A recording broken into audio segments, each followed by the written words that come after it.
Police ہمیشہ ظاہری شفاہت کا پیچھا کرتی ہے اور مرڈر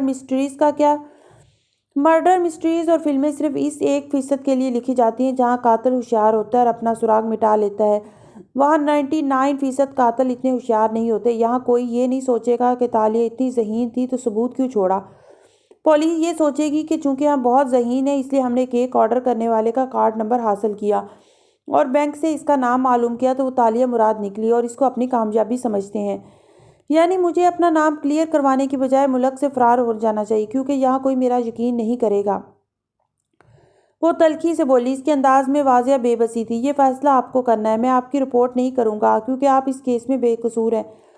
انہوں نے فائل بند کی اور اینک اتار کے رکھی۔ چند لمحے کے لیے اس روشن سٹنگ روم میں خاموشی چھائی رہی۔ وان فاتح کے یہ 6 سال کیسے گزرے؟ اس نے کھڑکی سے بند دھندلے لان کو دیکھتے ہوئے سوال پوچھا تو احمد نظام چونکے۔ کیا آپ ان سے رابطے میں نہیں ہیں؟ تالیہ نے گردن دائیں سے بائیں ہلائی۔ میں نے کہا نا وقت نے میرے ساتھ اچھا نہیں کیا۔ میں صرف یہ جانتی ہوں کہ وہ 2 دفعہ وزیر اعظم بن چکے ہیں اور کچھ نہیں۔ تو کیا اتنے برس آپ نے نیوز یا ان کا سوشل میڈیا کچھ نہیں دیکھا؟ آپ تو دیکھتے رہے ہوں گے۔ آپ بتائیں جب وہ جونکر اسٹیٹ میں زخمی حالت میں ملے تھے اس کے بعد انہوں نے کیا کیا؟ وہ اب احمد نظام کو دیکھ کے پوچھ رہی تھی۔ اس کی آنکھوں میں نمی تھی۔ انہوں نے کچھ عرصے کے لیے سیاست سے کنارہ کشی اختیار کر لی تھی۔ غالباً اسرا بیگم کے انتقال کے باعث۔ وہ یاد کر کے بتانے لگے۔ پھر سننے میں آیا کہ وہ دوستوں اور رشتہ داروں سب سے قطع تعلق کر چکے ہیں۔ وہ زیادہ وقت اپنے ملاقہ والے گھر میں گزارنے لگے تھے۔ میڈیا پہ آنا چھوڑ دیا تھا۔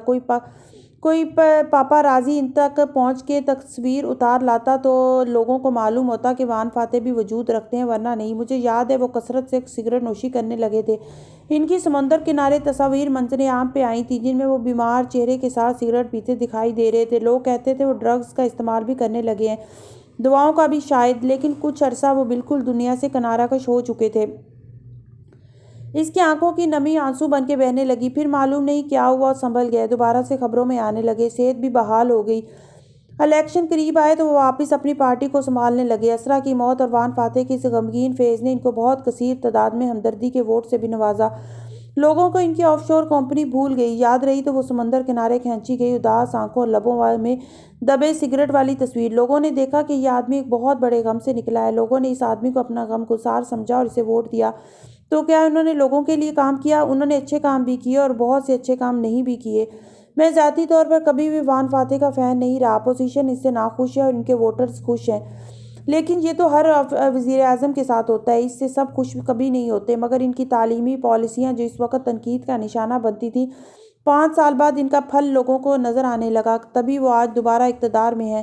اور ان کے بچے، وہ ماں کے انتقال کے بعد امریکہ میں کچھ عرصہ رہے، لیکن جب وان فاتح زندگی کی طرف لوٹ آئے تو انہوں نے بچوں کو بھی اپنے پاس بلا لیا۔ ان کے بچے اب ان کے ساتھ ہی قیام پذیر ہیں۔ تالیہ نم آنکھوں سے مسکرائی۔ فاتح اب بھی ویسے ہی ہوں گے، اپنے کام سے کام رکھنے والے، ضرورت کے تحت چند فقرے بولنے والے، ڈائننگ ٹیبل پہ خاموشی سے ناشتہ کر کے بے نیازی سے اٹھ جانے والے، اپنے ہر عمل سے اپنے ووٹر اور فینس کی خوشی چاہنے والے۔ اور اس کی مسکراہٹ گہری ہوئی۔ خوبصورت سوشلائٹس کو ناپسند کرنے والے اور بورنگ پریٹی وومن کی باتوں کو نظر انداز کرنے والے۔ پترا جایا ملائیشیا کا دارالحکومت ہے۔ یہ KL کے پڑوس میں واقع ہے۔ وزیر اعظم ہاؤس اسی شہر میں تھا اور اسے سری پردھانا کہتے ہیں۔ سری پردھانا کسی محل سے کم نہ تھا، عالیشان، اونچا، خوبصورت۔ لیکن گزشتہ کافی عرصے سے وزیر اعظم نے سری پردھانا میں رہائش ترک کر رکھی تھی۔ اس میں غیر ملکی حکمرانوں کی مہمان نوازی ضرور کی جاتی تھی اور وزیر اعظم اور کابینہ ممبران کے دفاتر بھی یہیں تھے، لیکن اب وزیر اعظم یہاں رہا نہیں کرتے تھے۔ وان فاتح اور اس سے پہلے صوفیہ رحمان سب نے اپنی رہائش الگ رکھی تھی کہ اب اپنے حقوق سے آگاہ اور جنریشن زمیں کا دور آ چکا تھا جن کے لیے دکھاوے کی چیزیں بہت اہمیت رکھتی تھیں۔ سری پردھانا کو عوام کے لیے کھول دیا گیا تھا۔ عید اور دوسری سرکاری چھٹیوں میں لوگ سیر و تفریح کے لیے اس محل کے ایک حصے کا دورہ کر سکتے تھے۔ وان فاتح کی اپنی رہائش گاہ پترا جایا میں واقع تھی۔ وہ 2 منزلہ بنگلہ تھا جس کے چاروں طرف سبزہ زار تھا۔ اس کی فصیل اونچی 4 دیواری کی شکل بنائی گئی تھی جہاں سیکورٹی سخت نظر آتی تھی۔ اس صبح گیٹ سے ایک کار داخل ہوتی دکھائی دی تھی۔ سفید کار کی کھڑکی سے ایک نسوانی ہاتھ ID کارڈ سیکورٹی آفیسر کو دکھا رہا تھا۔ آفیسر نے رسماً ID دیکھی اور مسکرا کے سر کو خم دیا، پھر ایک ڈیوائس سامنے کی تو نسوانی ہاتھ نے ایک انگلی اس پہ رکھ دی۔ ہرا سگنل بجا تو آفیسر نے اسے جانے کا اشارہ کیا۔ وہ اس مہمان سے واقف تھا۔ کار آگے بڑھ گئی تو افسر ہاتھ میں پکڑے آلے میں بولا، مسز میشا تاج آ چکی ہیں۔ کار بنگلے کے داخلی حصے کے عین سامنے رکی، پھر دروازہ کھلا اور ایک عورت باہر نکلی۔ اس نے لمبی اسکرٹ پہ سفید کوٹ پہن رکھا تھا، گردن میں پھولدار رومال لپیٹا تھا، شہد رنگ بال کندھوں تک آتے تھے۔ وہ صاف رنگت کی، دراز قد اور خوبصورت عورت تھی۔ کونی پہ بیگ اور ہاتھ میں 2 کتابیں تھیں۔ کار سے نکلتے ہوئے اس نے سن گلاسز اوپر ماتھے پہ ٹکائیں اور دروازے پہ کھڑے گارڈ کو مسکرا کے سلام کرتی اندر کی جانب بڑھ گئی۔ بنگلے کے ایک خوبصورتی سے آراستہ ڈائننگ ہال تھا۔ طویل میز کی سربراہی کرسی پہ فاتح بیٹھا چائے پی رہا تھا، ساتھ ہی موبائل دیکھ رہا تھا۔ وہ سیاہ سوٹ اور ٹائی کے ساتھ سفید شرٹ پہنے ہوئے تھا، چہرہ ہمیشہ کی طرح تر و تازہ تھا اور گیلے بال دائیں جانب موڑ رکھے تھے۔ فاتح کے دائیں ہاتھ اشر کرسی کھینچ رہا تھا، باقی تمام کرسیاں خالی تھیں۔ بچے کہاں ہیں؟ اس نے خالی کرسیوں کو دیکھتے ہوئے سوال کیا۔ اسکندر صبح جلدی چلا گیا تھا، جولیانا کا اسکول ٹرپ تھا، وہ شام کو واپس آئے گی، فاتح موبائل دیکھتے ہوئے کہہ رہا تھا۔ اشر نے جھرجھری سی لیتے ہوئے پلیٹ اپنی طرف کی۔ آپ نے کل انٹرویو میں تھوڑی سخت باتیں کہہ دیں۔ مجھے رات سے ناراض اراکین کے فون آ رہے ہیں۔ میں نے عرصہ ہوا لوگوں کی پرواہ کرنی چھوڑ دی ہے، نہ ووٹرز کی نہ اپنے اراکین کی۔ میں پردھان منتری ہوں اور وہ نہیں ہیں۔ ملک مجھے چلانا ہے، انہیں نہیں۔ وہ بے نیازی سے ناشتہ کر رہا تھا۔ اشر نے شانے اچکا دیے۔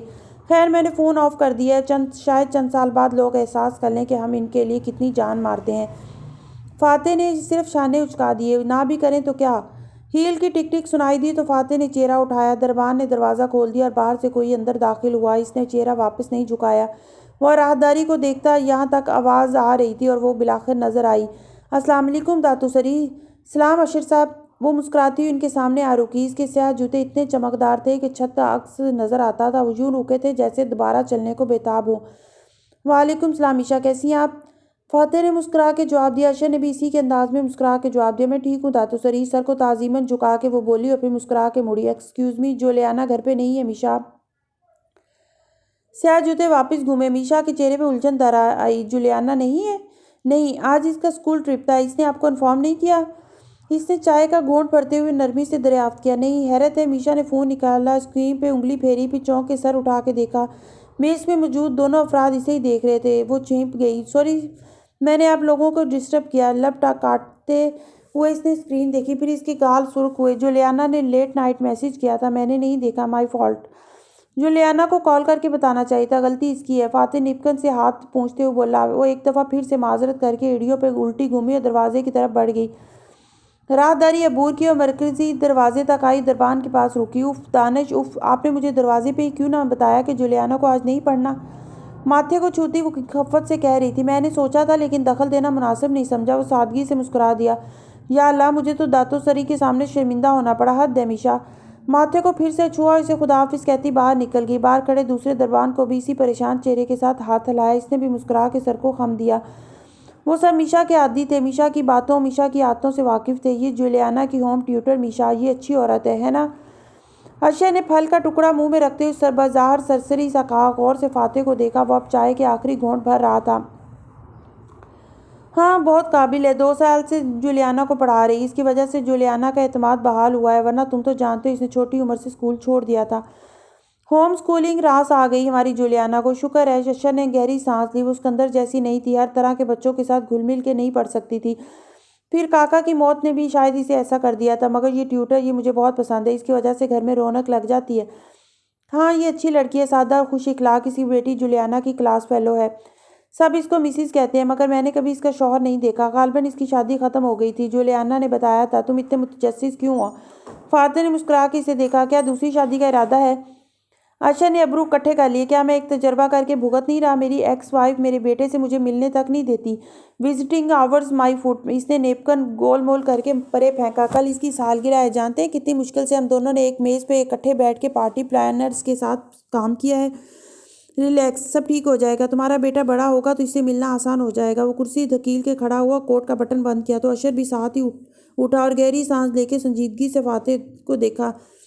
میں آپ کے لیے کہہ رہا تھا آبنگ، اب تو آپ کے بچے بھی بڑے ہو چکے ہیں، آپ کو کسی نہ کسی عورت کے بارے میں سوچنا چاہیے۔ یہ طے ہے کہ ہر دوسرے تیسرے ماہ بعد تم اس ٹاپک کو ضرور چھیڑو گے۔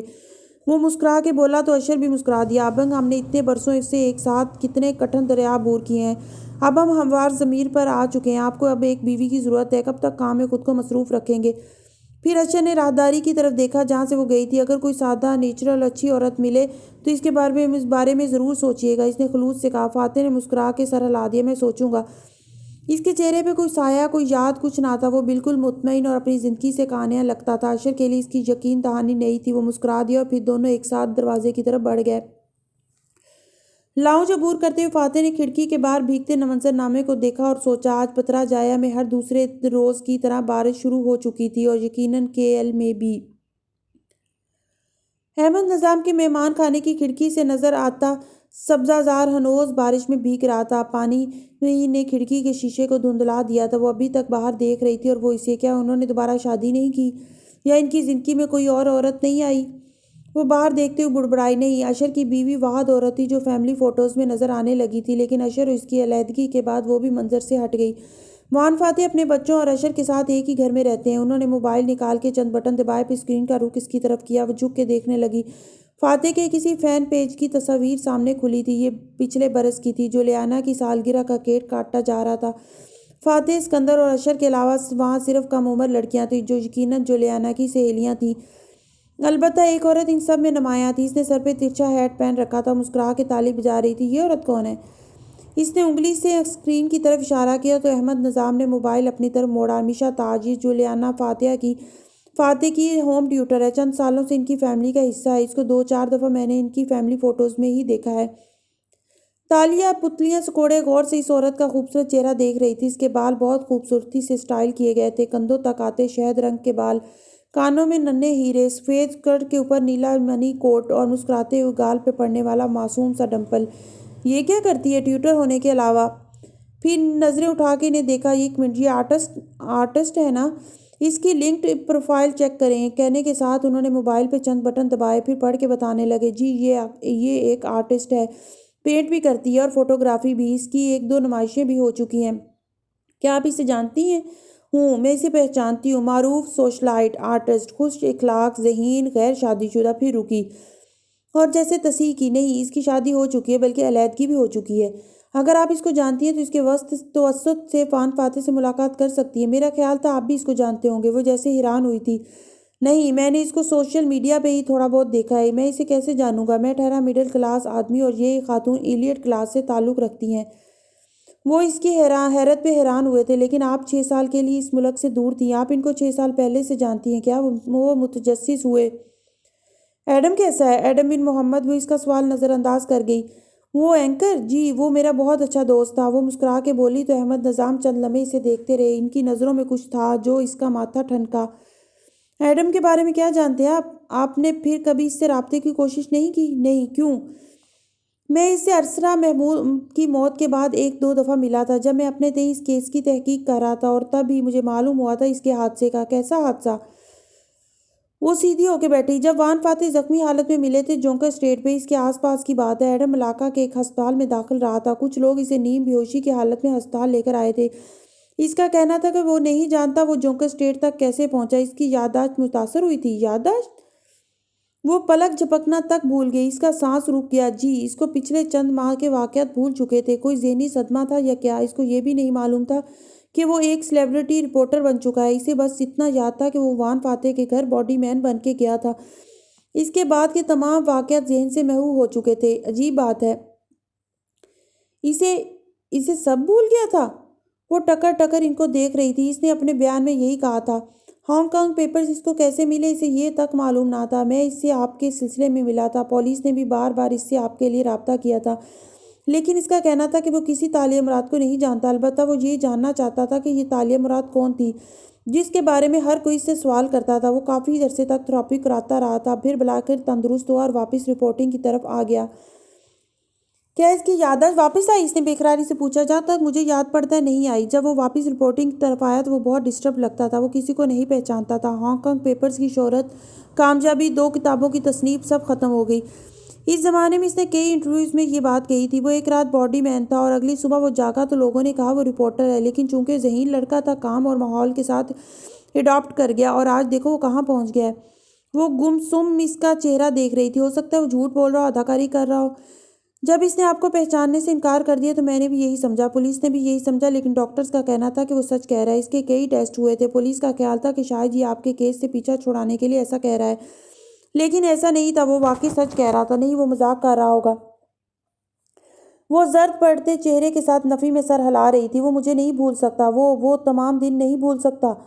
احمد نظام نے افسوس سے اسے دیکھا۔ یہ شاید آپ یہ ماننے کو تیار نہیں ہے کہ وقت آگے بڑھ گیا اور لوگ بھی۔ تالیہ نے کنپٹی کو انگلیوں سے مسلتے ہوئے چہرہ کھڑکی کی طرف موڑ لیا۔ سعادی مسلسل نفی میں سر ہلا رہی تھی۔ میں نے کہا نا، وہ اداکاری کر رہا ہوگا، وہ مجھے نہیں بھول سکتا، نہ وہ بدل سکتا ہے۔ اس کی نظریں باہر اگے گھاس پہ جمی تھی۔ وہ اب بھی ویسا ہی ہوگا، کتابیں پڑھنے والا، کتابیں اس کی بہترین دوست ہوں گی، وہ ان میں پناہ ڈھونڈتا ہوگا، ان سے سارے مسئلوں کے حل مانگتا ہوگا، وہ اب بھی ویسا ہی ہوگا۔ ایڈم بن محمد کا اپارٹمنٹ ایک شیشوں سے ڈھکی طویل قامت عمارت کی بالائی منزلوں میں سے تھا۔ لاؤنج کے شیشے کی دیوار دور سے شہر صاف دکھائی دیتا تھا۔ اسٹڈی روم میں اس کی کرسی کے پیچھے بھی شیشے کی دیوار تھی۔ کرسی پہ ایڈم بیٹھا تھا اور کی بورڈ کو دیکھے بغیر اسکرین پہ نظریں مرکوز کیے ٹائپ کر رہا تھا۔ ایڈم کی دائیں جانب دونوں اطراف میں کتابوں کے ریکس رکھے تھے۔ کچھ ریکس اونچے تھے، کچھ نیچے تھے، کچھ سیڑھیوں کی مانند ایک طرف سے چھوٹے، ایک طرف سے اونچے تھے۔ اس ڈیزائن کے باعث اسٹڈی کے وسط میں کھڑے ہو کے تمام ریکس نظر آتے تھے۔ سامنے کاؤچ رکھے تھے جن پہ مہمان بیٹھ سکتے تھے، وہیں دروازہ بھی تھا۔ وہ گاہے بگاہے نگاہ اٹھا کے دروازے کو دیکھ لیتا، پھر واپس کام پہ لگ جاتا۔ سیاہ ہائی نیک شرٹ پہنے، ماتھے پہ بال بکھیرے، ہلکی بڑی شیو والا ایڈم بن محمد پہلے سے زیادہ پرکشش ہو چکا تھا۔ باس، دروازہ کھلا، ایک چینی نقوش کی حامل لڑکی اندر داخل ہوئی۔ اس کا قد درمیانے سے ذرا چھوٹا تھا اور بالوں کا بوائے کٹ تھا، کانوں میں گول سلور بالیاں تھیں۔ اس نے ٹھک ٹھک دروازہ کھٹکھٹایا، مسکرائی اور بیک وقت بہت سی چیزیں سنبھالتی تیزی سے اندر آئی۔ فلائٹ کیسی رہی تمہاری صوفی؟ وہ ٹائپ کرتے ہوئے خوشگوار انداز میں بولا۔ لڑکی افسوس سے سر جھٹکتی آگے آئی، جلدی سے کپ اس کے سامنے رکھا۔ آپ کی آئسڈ امریکانو۔ اس نے لمبا سا کپ ایڈم کے سامنے رکھا جس پہ سیاہ قلم سے رائٹر لکھا تھا، تھینک یو۔ اور کیسے تھے افریقہ کے جنگلات جہاں سے تم کافی لانے گئی تھی؟ اگر آپ مجھے ایک ساتھ بہت سے کام نہ تھمایا کریں تو مجھے اتنی دیر نہ لگا کرے۔ بوائے کٹ والی لڑکی اس کے طنز کو نظر انداز کر کے تحمل سے بولی، یہ رہے آپ کے پرنٹ آؤٹس، یہ آپ کا ریسرچ ڈیٹا، یہ نئے وزٹنگ کارڈز کا سیمپل۔ اس نے باری باری کاغذوں کے چند پلندے سامنے رکھے۔ اب بغل میں صرف ایک پھولا ہوا پیکٹ دبا رکھا تھا۔ پھر سیدھی ہوئی گہری سانس لی۔ آپ کو آفس جانے سے پہلے کچھ اور چاہیے؟ ایڈم نے ٹائپنگ روک کے چھت کو دیکھا۔ 2-3 چیزیں چاہیے ہیں، لیکن سوچ رہا ہوں کہ وہ قریبی ممالک سے مل سکیں گی یا نہیں۔ اور پھر آنکھیں گھما کے ایک ناراض نظر اس پہ ڈالی اور واپس ٹائپ کرنے لگ گیا۔ گڈ، اگر ملائیشیا سے کچھ نہیں لانا تو مجھے آج آف دے دیں۔ ایڈم نے آنکھیں گھما کے اسے دیکھا تو اس نے 2-3 دفعہ پلکیں جھپکی۔ باس، آج میری فرینڈ کی برتھ ڈے ہے، میں آپ کے ساتھ آفس نہیں جا سکوں گی۔ کون اتنی صبح برتھ ڈے مناتا ہے؟ اور آپ اتنی صبح کب سے آفس جانے لگے؟ دوپہر میں ہی جائیں گے، اتنا فاصلہ ہے ریستوران تک اور مجھے لنچ پہ پہنچنا ہے وہاں۔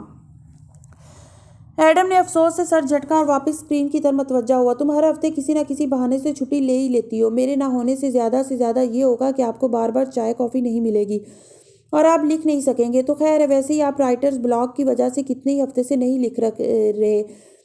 وہ مسکراہٹ دبائے بک ریک کی طرف بڑھ گئی تو ایڈم بن محمد نے تلملا کے اسے دیکھا۔ رائٹرز بلاک کے بارے میں ایک لفظ نہیں صوفی، جس کو لکھنا نہیں آتا وہ اس بارے میں کوئی رائے نہ دے تو اچھا ہے۔ مجھے معلوم ہے آپ کتنے دنوں سے نئی کتاب نہیں لکھ رہے، بس یہ چھوٹے موٹے آرٹیکلز لکھتے رہتے ہیں، مگر خیر چھپا لیں، بے شک چھپا لیں۔ ریک کے ساتھ کھڑی صوفی اس کی طرف پشت کیے پیکٹ کھولنے لگی۔ آپ نے جو کتابیں آرڈر کی تھی وہ آ گئی ہیں، ریپر اتارتے ہوئے اطلاع دی۔ میں نے کی تھی؟ وہ ہنوز ٹائپ کر رہا تھا۔ یعنی کہ میں نے آپ کے امیزون اکاؤنٹ سے کی تھی آرڈر باس۔ یہ اس سال کی مین بکرز پرائز کی شارٹ لسٹ کردہ 5 کتابیں ہیں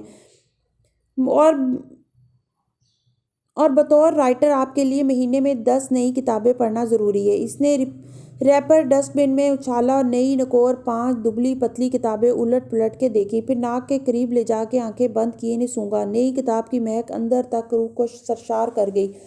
اچھا رکھ دو، تھینکس۔ وہ کافی کا گھونٹ بھرتے ہوئے اسکرین کو دیکھ رہا تھا۔ رکھ دوں گی، ہر ہفتے ان کی ڈسٹنگ بھی کر دوں گی، لیکن نہ کبھی یہ جگہ سے ہلیں گی، نہ ان کے کونے مڑیں گے۔ جب کتاب کا مالک کتاب کو پڑھے ہی نہ تو یہ سب کیسے ہوگا؟ ان کو ریک میں سجاتے ہوئے شکایتی انداز میں بولی، اب تک مجھے تمہاری تقریریں یاد ہو چکی ہیں جو تم نیا بک آرڈر موصول ہونے پہ کرتی ہو۔ صوفی نے ٹھک سے کتابیں اندر گھسائیں اور اس کی طرف گھومی۔ اس کی بالیاں بھی ساتھ ہی گھومی۔ کتابیں پڑھنے کے لیے ہوتی ہیں باس، اتنی بڑی لائبریری میں سجا کے انٹرویوز میں دکھاوے کے لیے نہیں۔ میں کیا کروں صوفی، مجھے وقت نہیں ملتا۔ اس نے لکھتے ہوئے شانے اچکائے۔ مگر آپ کو سوشل میڈیا اسکرول کرنے کے لیے وقت مل جاتا ہے، آپ کو ویڈیو گیمز کھیلنے کے لیے وقت مل جاتا ہے، دوستوں کے ساتھ باربیکیو کرنے اور پارٹیز اٹینڈ کرنے کے لیے وقت مل جاتا ہے۔ ٹھیک ٹھیک، لے لو بھائی تم چھٹی، جاؤ پلیز مجھے کام کرنے دو۔ وہ ناک کھوڑ کے بولا، سر جھٹک کے تیز تیز ٹائپ کرنے لگا۔ جا رہی ہوں، لیکن ویکینڈ پہ ان کو پڑھیے گا ضرور، رات میں سونے سے پہلے بے شک ایک صفحہ۔ تمہیں اگلے 2 دن کی چھٹی بھی چاہیے؟ نظریں اٹھا کے گھورا۔ اسی وقت صوفی کا فون بجنے لگا۔ جا رہی ہوں۔ بوائے کٹ والی اسسٹنٹ سر جھٹک کے باہر نکل گئی۔ اس نے کافی کا کپ لبوں سے لگایا، گھونٹ بھرا، مسکرا کے دوبارہ سے لکھنے لگ گیا۔ کتابیں خاموشی سے اسے کام کرتے دیکھتی رہیں۔ وہ اب بھی باہر لان کے نم گھاس کو دیکھ رہی تھی، یا شاید آنکھیں کسی غیر مرئی نقطے پر جمی تھیں۔ بارش تھم چکی تھی، لیکن تاریک بادل ہنوز چھائے تھے۔ ایڈم، وہ اب بھی ویسا ہوگا شاید۔ چند ثانیے خاموشی سے بیت گیا، پھر اس نے چہرہ ان کی طرف موڑا۔ کیا میں کسی طرح وان فاتح سے مل سکتی ہوں؟ کیا آپ کوشش کر سکتے ہیں؟ سامنے بیٹھے احمد نظام نے کندھے ہلکے سے اچکائے۔ پردھان منتری سے ملنا اس ملک میں سب سے مشکل کام ہے۔ اپائنٹمنٹ کے لیے مہینوں کا پروسیس ہے، اور پھر درخواست ریجیکٹ ہو جاتی ہے۔ پی ایم کے گرد سیکیورٹی اور پروٹوکول کی بہت سی دیواریں، جن کو پھلانگنا میرے قد سے اوپر کی بات ہے۔ میں سمجھ سکتی ہوں، لیکن کیا آپ مجھے ایڈم بن محمد سے ملوا سکتے ہیں؟ وہ بھی ایک سیلیبریٹی ہے، عام جگہوں پہ نہیں جاتا، کافی شاپس، ریستورانوں تک میں اسے ڈھونڈنا ناممکن ہے، لیکن میں اسے اپارٹمنٹ لینے کی کوشش کرتا ہوں، کیونکہ میں اس کی سیکرٹری کو جانتا ہوں، وہ میری بھانجی کے ساتھ پڑھتی تھی۔ انہوں نے موبائل پہ ایک نمبر ملایا اور فون کان سے لگایا۔ امید ہے وہ میرا فون اٹھا لے گی۔ واؤ، اب مجھے ایڈم سے ملنے کے لیے اپارٹمنٹ لینی پڑے گی؟ اس نے دل میں سوچا، لیکن بولی کچھ نہیں، منتظر نظروں سے اسے دیکھتی رہی۔ صوفی، کیسی ہیں آپ؟ میں احمد نظام بات کر رہا ہوں۔ جی ٹھیک ہوں۔ جی، میں نے آپ کا نمبر پہچان لیا تھا، اسپیکر آن تھا اس لیے وہ سن سکتی تھی۔ صوفی، مجھے ایڈم بن محمد سے ملنے کا وقت چاہیے۔ دراصل انہوں نے تالیہ کو دیکھا جو سانس روکے بیٹھی تھی۔ ان سے کہہ دیں کہ تالیہ مراد ان سے ملنا چاہتی ہیں۔ اوہو، میں تو ابھی ان کے گھر سے نکل رہی ہوں، 1 منٹ میں واپس جاتی ہوں۔ گہری سانس لے کے بولی، صرف آپ کے لیے، یاد رکھیے گا۔ اور تالیہ مراد کون ہے وہ پہچان جائیں گے، میں ہولڈ پہ ہوں۔ بہت شکریہ۔ انہوں نے حوصلہ افزا مسکراہٹ سے تالیہ کو دیکھا، لیکن وہ بالکل دم سادے بیٹھی رہی۔ تھوڑی دیر بعد صوفی کی ہانپتی ہوئی آواز اسپیکر پہ گونجی۔ وہ پوچھ رہے ہیں کہ اسرا محمود کے قتل کے کیس والی تالیہ مراد؟ تالیہ کا دل ڈوب کے ابھرا۔ کیا اب یہی تعارف رہ گیا تھا ان دونوں کے درمیان؟ جی وہی۔ اوکے، اور ان کو کس سلسلے میں ملنا ہے؟ تالیہ بالکل چپ بیٹھی رہی، اس کا چہرہ تاریک ہو رہا تھا۔ پھر اس نے فون ان کے ہاتھ سے لے لیا۔ دیکھیں مس صوفی، میرا کیس نئے سرے سے کھلنے جا رہا ہے، میڈیا اس کو کور کرے گا، لیکن میں اپنی سٹوری صرف ایڈم بن محمد کو بتانا چاہتی ہوں۔ پی ایم کی بیوی کا قتل کیس ہے یہ، آپ سوچ لیں۔ اگر آپ کے باس میری کہانی لکھنا چاہیں تو مجھے ملاقات کا وقت دے دیں، ورنہ میں کسی اور سے رابطہ کر لوں گی۔ Okay, wait. وہ خالصاً کسی اینکر کی سیکرٹری کی طرح جلدی سے بولی، پھر خاموشی چھا گئی۔ غالباً وہ فون میوٹ کیے پیچھے اپنے باس سے بات کر رہی تھی۔ پھر اس کی آواز گونجی، آج تو ایڈم صاحب مصروف ہے، لیکن کل شام میں ہم مل سکتے ہیں۔ میں ایک جگہ آپ کو ٹیکسٹ کر رہی ہوں، لیکن مجھے گارنٹی چاہیے کہ تالیہ مراد سب سے پہلے ہمیں انٹرویو دیں گی۔ کہیں ایسا نہ ہو کہ صوفی کے ساتھ معاملہ طے کرنے میں چند منٹ لگے۔ فون بند ہوا تو وہ پھر سے کھڑکی کے باہر دیکھنے لگی، اس سے جیسے چپ لگ گئی تھی۔ میں نے کہا تھا نا وہ آپ کو نہیں پہچانتا، اگر وہ اداکاری کر رہا ہوتا تو کہتا کون تالیہ مراد، لیکن اس کو یاد تھا کہ اس کی یادداشت کھونے کے بعد اس سے آپ کے بارے میں پوچھا جاتا تھا، اس لیے اس نے اتنا کہا تھا جتنا اس کو یاد تھا، یعنی اب میری پہچان صرف اسرا محمود کی قاتل کی حیثیت سے کروائی جائے گی۔ واؤ، وہ طنز سے کہتی اٹھی اور ہنس پڑی۔ وہ قتل جس کے لیے میرے پاس کوئی وجہ نہیں تھی۔ اور پھر وہ اپنے الفاظ پہ خود ہی چونکی۔ آپ نے کہا 3 چیزیں اہم ہوتی ہیں، ثبوت، آلہ قتل اور موٹیو، قتل کا سبب۔ ثبوت اور آلہ قتل پولیس کے پاس ہے، لیکن وجہ کوئی نہیں ثابت کر سکا۔ میں آخر اسرا محمود کا قتل کیوں کروں گی؟ احمد نظام نے کچھ کہنا چاہا، لیکن وہ تیزی سے بولی، اسرا کو مار کے میں پارٹی کی چیئرپرسن نہیں بن سکتی تھی، نہ ہی میرے اسرا اور فاتح کے درمیان کوئی لو ٹرائنگل تھی۔ تالیہ آپ، لیکن وہ سنے بغیر بولتے ہوئے کمرے میں دائیں سے بائیں چکر کاٹ رہی تھی۔ اگر لو ٹرائنگل ہوتی تو اسرا مجھے مارتی، نہ کہ میں اسرا کو، اور کون سا اسرا کو مار کے ان کی جائیداد میں سے مجھے کچھ مل جانا تھا، پھر میں کیوں ماروں گی انہیں؟ اس نے بیگ اٹھاتے ہوئے سوال کیا، کیا آپ کو اسرا محمود کی وصیت کے بارے میں نہیں معلوم؟ احمد نظام نے تعجب سے اس لڑکی کو دیکھا جو کندھے پہ بیگ اٹھائے ڈرائنگ روم کے وسط میں کھڑی تھی۔ وصیت کے ذکر پہ اس کی آنکھیں پھیلیں۔ کیسی وصیت؟ وہ دھپ سے صوفے کے اس کونے پہ بیٹھی جو ان کے قریب ترین تھا اور بے یقینی سے پوچھا، میرے ہوتے ہوئے کسی وصیت کا تذکرہ نہیں ہوا تھا، لیکن آپ نے آن لائن یا اخبارات میں کہیں تو پڑھا ہوگا کہ سمجھے میں مر گئی تھی 6 سال کے لیے، مجھے کچھ نہیں معلوم تھا کہ دنیا میں کیا ہو رہا تھا۔ ٹھیک، اب بتائیں کون سی وصیت، کیسی وصیت؟ اس کے پریشان چہرے کے دونوں اطراف میں سیاہ لٹیں گر رہی تھی، وہ ان کو کان کے پیچھے اڑسنا بھی بھول گئی تھی۔ واؤ، خیر آپ کو یاد ہوگا کہ اپنی موت والے دن اسرا محمود نے دولت صاحب کو گھر بلایا تھا،